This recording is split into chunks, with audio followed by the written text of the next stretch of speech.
First off, we're going to start by making our own shot using 18 gauge wire.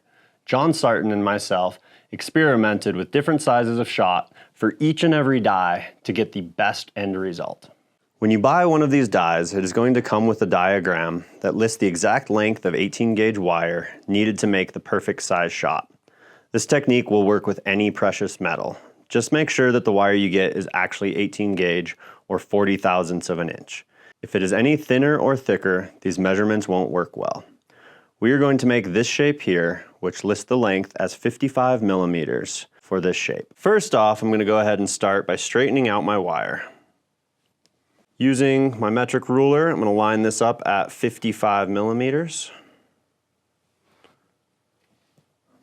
Then I'm going to go ahead and cut this end with my flush cut pliers. On longer pieces, it helps to wrap the wire around the end of some chain nose pliers. Now we're going to melt our wire into a nice little ball. First off, I'm going to start by fluxing it. And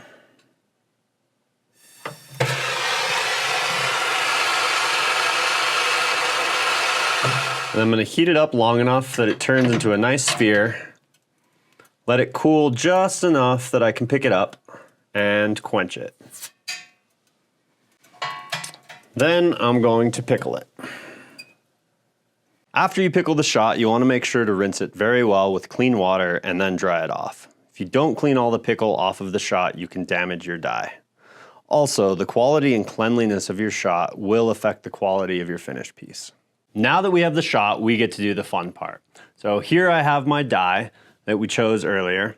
This is going to be best off used supported either with our monster bench block or an anvil if you have it. Now we're ready to hammer our shot into the die. Now with our hand punches, these are hardened steel, so it's important that you only use a 2-pound brass mallet.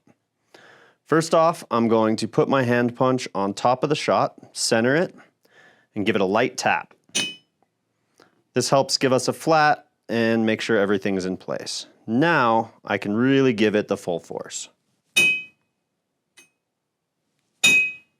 With most sizes and shapes, only a few strikes will give us the full formed piece here. As you can see, it has nice crisp detail and a little bit of a flange around the end. On some of the bigger pieces, it's going to be really hard to get the full shape of the die with just a few hammer strikes. In this case, we're going to need to anneal and strike again.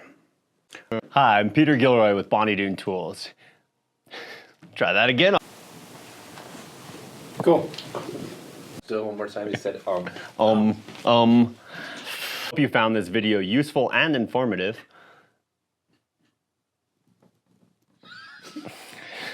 I forgot what totally blanked out, just like gone.